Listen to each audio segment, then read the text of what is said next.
My book, Empire of Illusion, The End of Literacy and the Triumph of Spectacle, makes the argument that we are the most illusioned nation on the planet, that we have become utterly disconnected from who we are, what we represent, and where we're going, and replaced it with fantasy. It has allowed us to run offshore penal colonies where we openly torture other human beings, suspend habeas corpus, engage in warrantless wiretapping and eavesdropping of American civilians, live through a Banana Republic 2000 election where, unfortunately, this state contributed to the theft of the democratic vote, and yet describe ourselves as the greatest democracy on earth, a democracy that abrogates the right to impose its virtues on others by force. We have built a system of unfettered capitalism which has turned everything from human beings to the natural environment into commodities for exploitation until exhaustion or collapse. This has hollowed out America from the inside. It's why we are borrowing roughly at a rate of $2 billion a day from the Chinese and have been for the last 10 years. At some point, that has to collapse. We have destroyed our manufacturing base and described it as an opportunity for growth. All of these things have fed into, I think, a very frightening fantasy about where we're headed, that we have, in many ways, remained 40-year-old children, unable to confront as the historian, Harvard historian Charles Mayer calls it, that transition from an empire of production to an empire of consumption.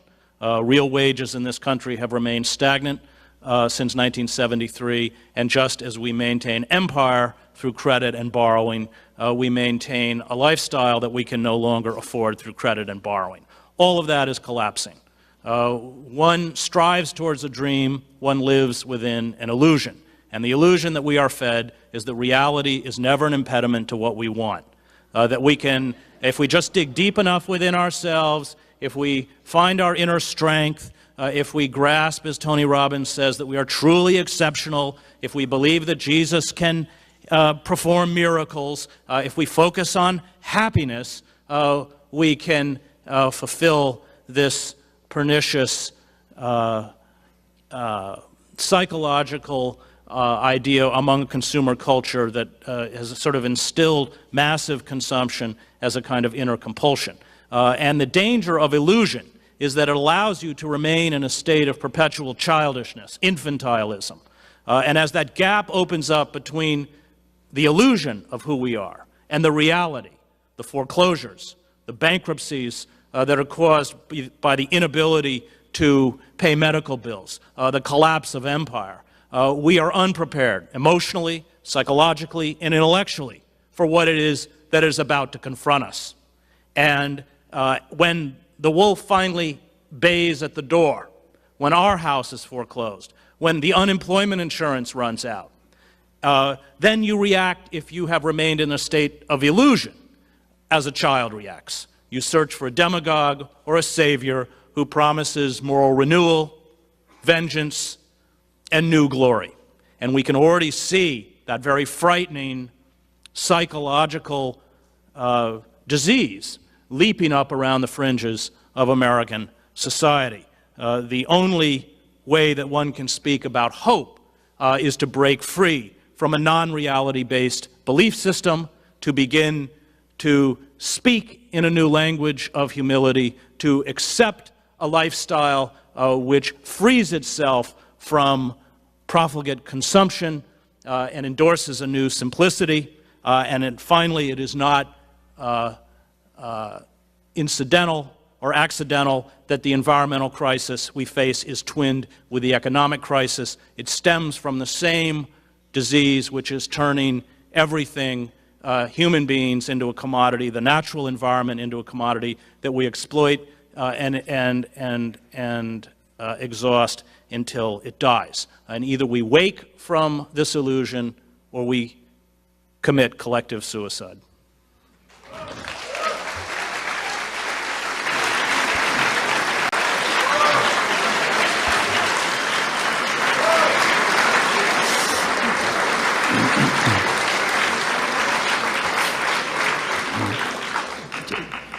Just 15 minutes ago, Chris was saying he had no idea what he was going to say. Mr.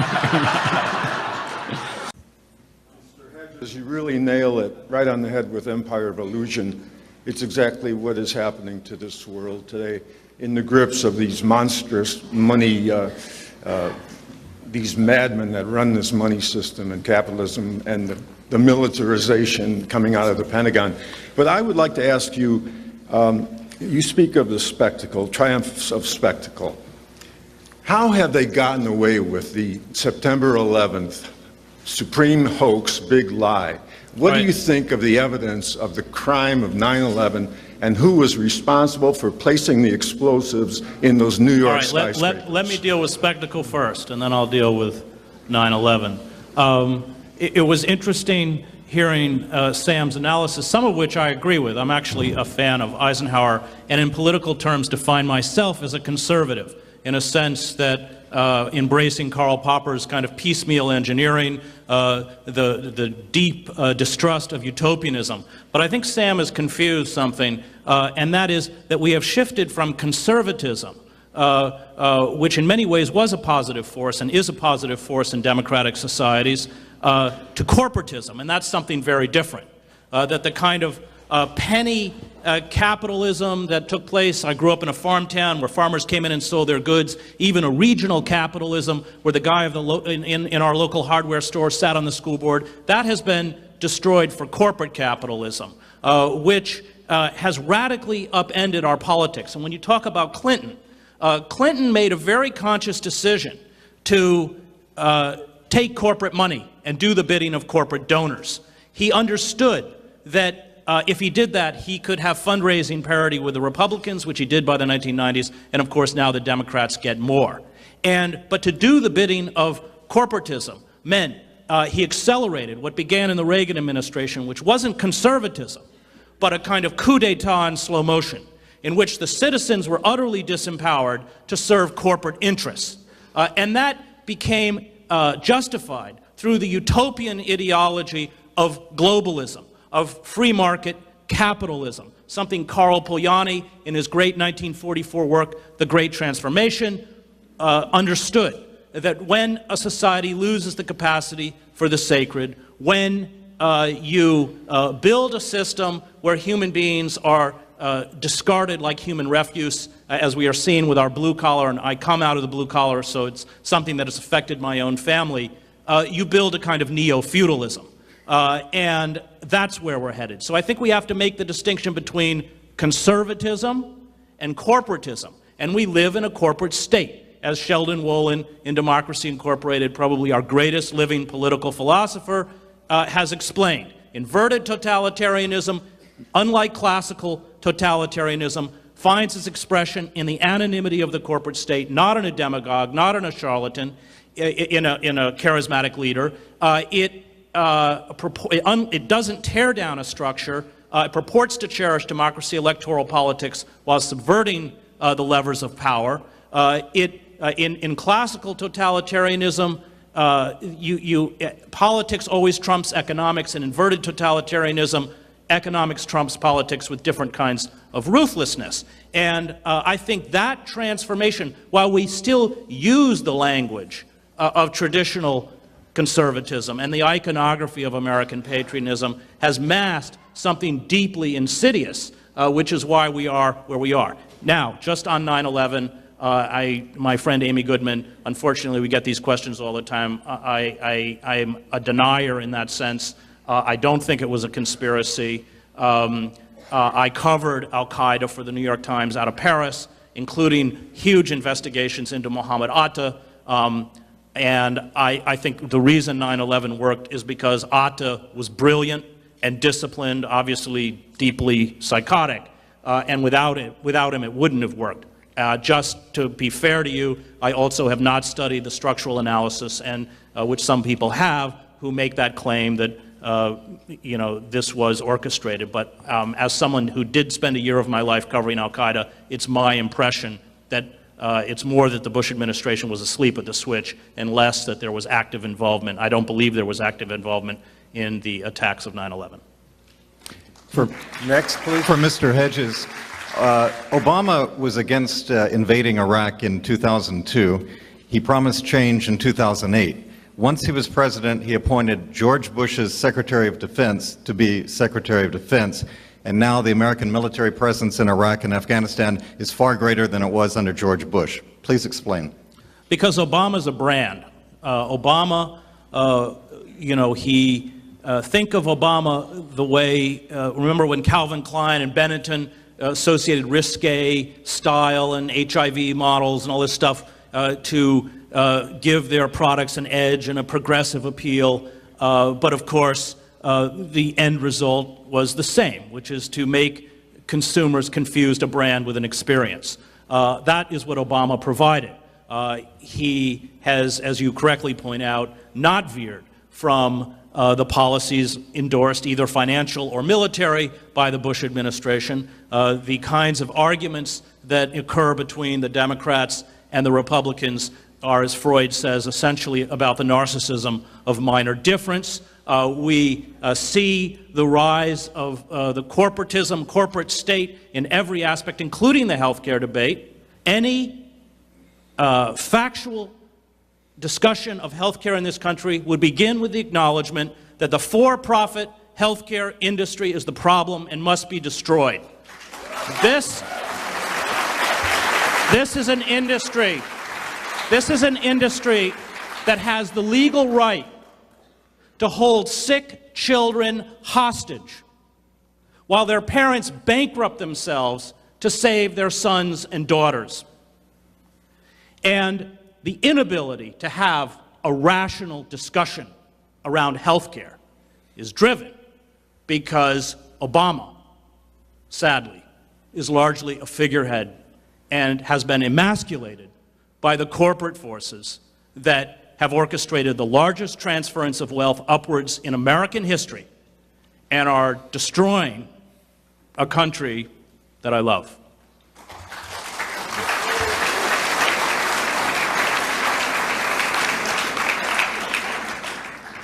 Another question for you, Chris. Hey, these guys are feeling neglected. I know, I feel, but I got to ask this. If you had been president in 2007 and your Treasury Secretary came to you and said, you got to come up with $250 million to save the financial industry, or there's going to be some kind of Armageddon, what would you have done?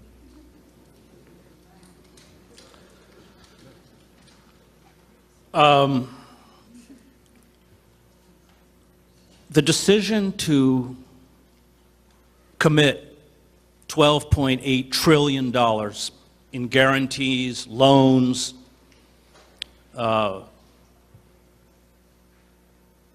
a financial system dominated by speculators. And remember that in the 17th century, speculators were hung. Has empowered a criminal class that has not only trashed the global economy, but robbed small shareholders, many of whom are sitting in this room, who month after month put money aside for retirement and college and were wiped out. And those who wiped them out, figures like Richard Fuld from Lehman Brothers, walked away with $485 million in bonuses and compensation. Wall Street is run by a criminal class at this point. And most of them belong on trial, not subsidized in the most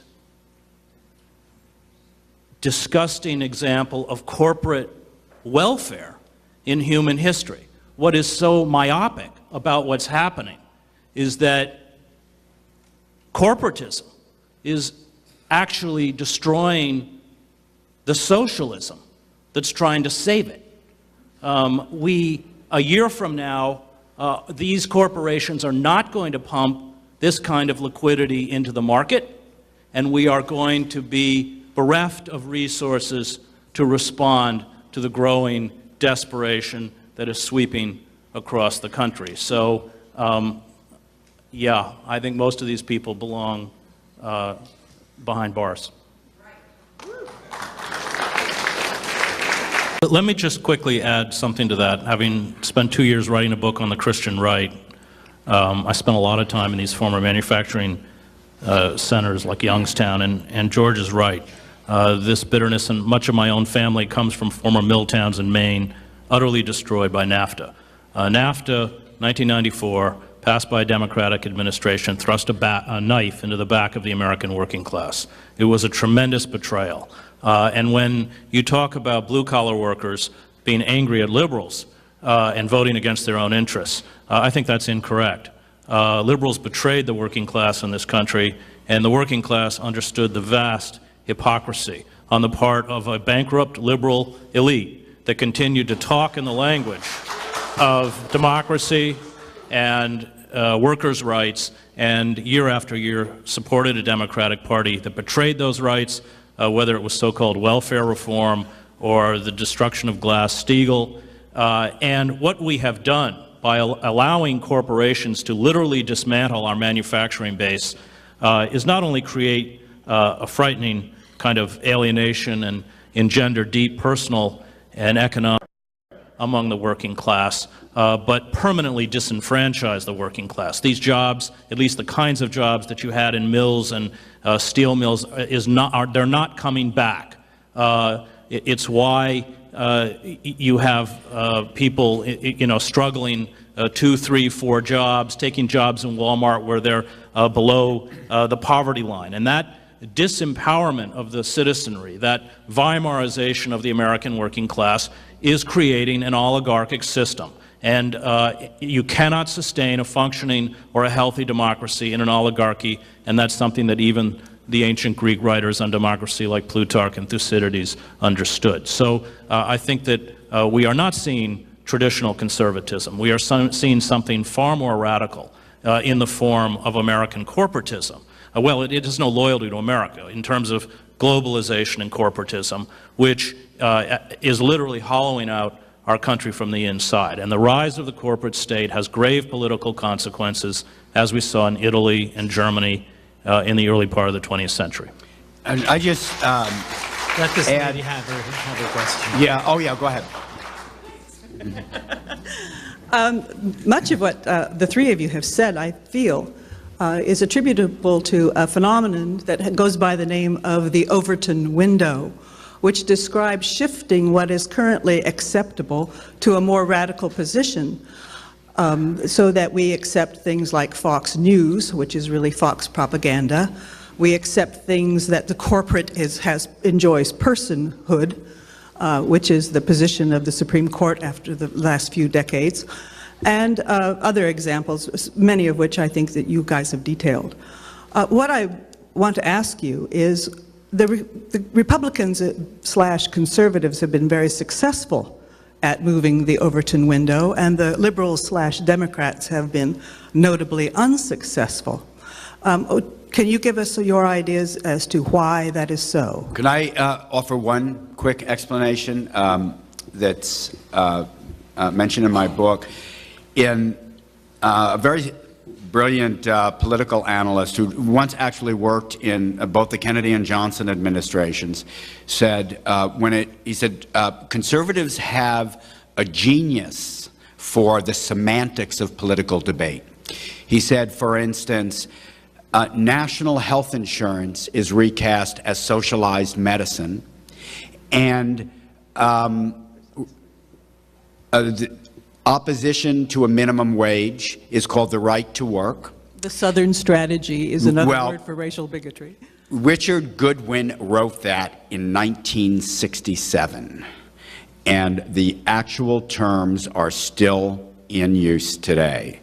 And what the right was able to do at that point was to create a rhetoric that was more effective in reaching the public. But Sam, why don't Exactly. Chris's terms, Weimarization, neo-feudalism, corporatism, push aside socialized medicine, and the rest of the right's slogan? Well, one answer to that would be that here's an interesting contradiction we have. That now, those are the terms you use, George. I don't know if Chris embraces them.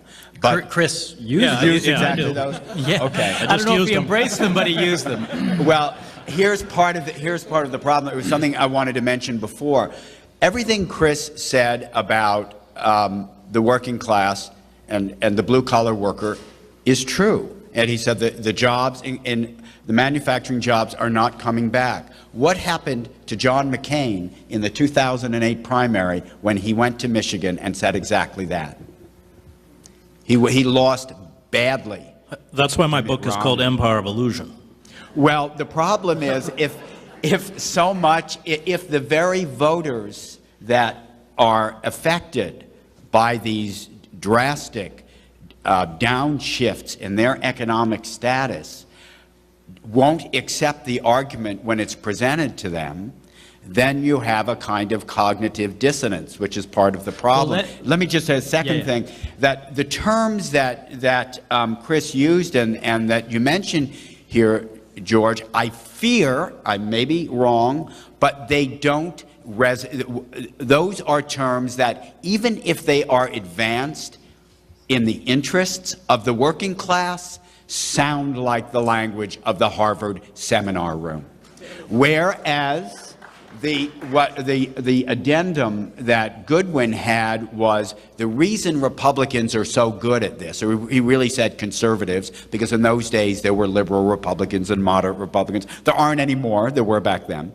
Is because, yeah, two, right, is because they always seem to make the issue national security or the national interest. Well, basically, Sam, the Republicans from McCarthy to Reagan and Gingrich seized the populist language and took it from the left and moved it to the right. And populism has this very old history in our country. It goes back to Jefferson and Jackson in the 1890s.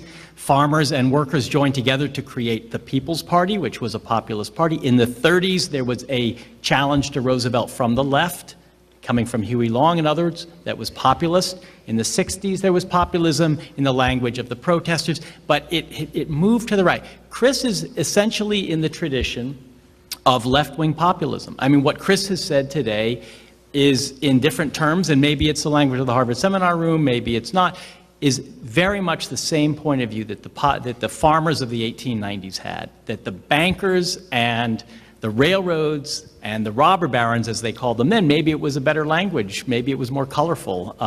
Robber barons has stuck with us because it's such a good term. Maybe the right wing had that genius for finding those terms that stick, and that's half the battle in politics. It is an undercurrent in American politics that has been with us from the beginning, and Chris is a very articulate spokesman for it. My feeling is it doesn't win elections, but what it does do is push the Democratic Party to the left. We are a reformist nation. We are not a radical nation. I think Sam's right about that. And I think Chris's language and point of view will not become majoritarian and will not win national elections, but it could force the Democrats who do win elections to be more radical in their reforms than they are. Let me just quickly, first of all, you know, most of my relatives at best finished high school. They can certainly understand this language, however infected I have been by Harvard. Second of all, we forgot Karl Popper's great dictum that the question is not how to get good people to rule. The question, because most people attracted to power are mediocre at best and often venal. The question is, how do we stop the powerful from doing as much damage as they can to us? And that becomes by building movements that frighten those in power. Sam talks about Nixon being the last liberal president, and he's right. But Richard Nixon, at his heart, was not a liberal. He was just frightened of movements, of the labor movement, of the civil rights movement, and of the anti-war movement. And all of the correctives in American democracy have not come from the top, including the New Deal. They came from movements. The suffragists the Liberty Party that fought slavery. And the bankruptcy of American liberalism is that it became entranced by power. Our job, if you care about the working class in this country, is to build movements. Movements, as I used to live in France and saw, that frighten people in power, people like Richard Nixon, who did not have a moral bone in his body, to pass the Clean Water Act and support civil rights legislation. And that's been our failure.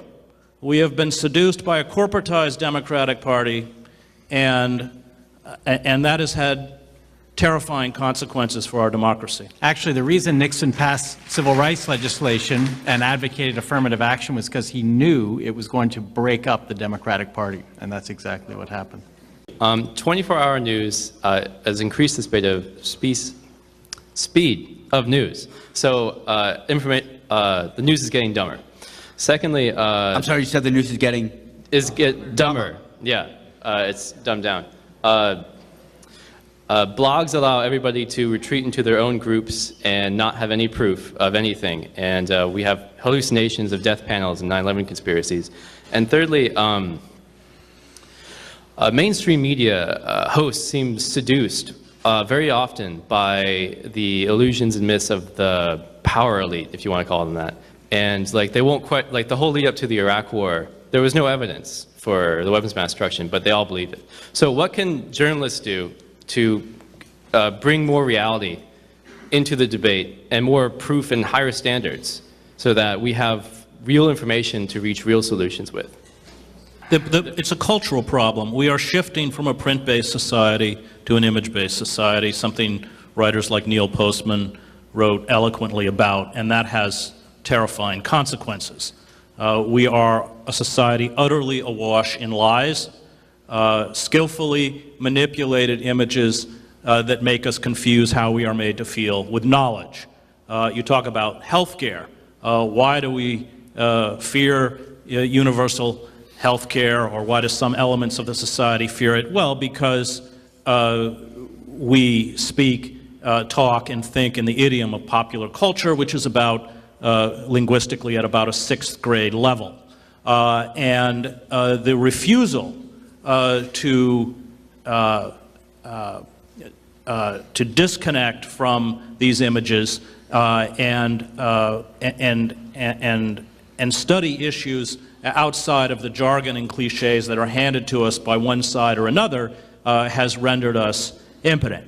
This is not a new phenomenon throughout history. Cicero wrote about it when he decried the spectacle of the Roman arena.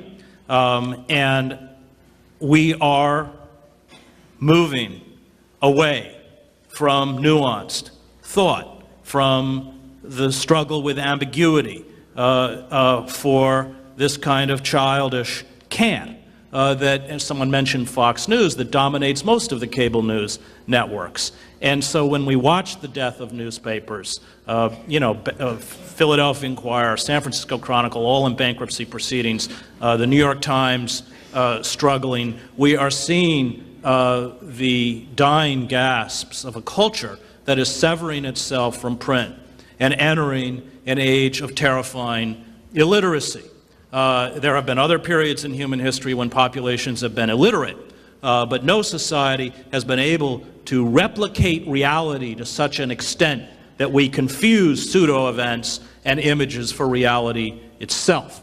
A third of the country is illiterate. 42 million Americans cannot read, and about 50 million Americans read at a 4th or 5th grade level. And then there are people who are functionally literate, but who don't read anymore.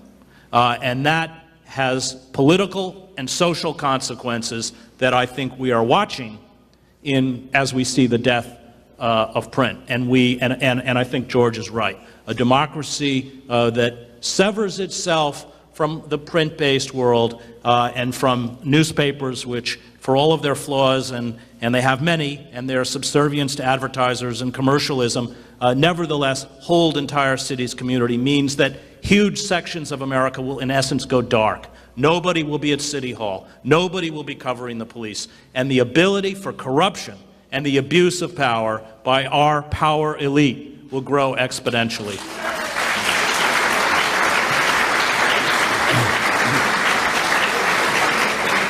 Thank you. Thank you all very much. That wraps it up. I hope you've enjoyed it as much as I have.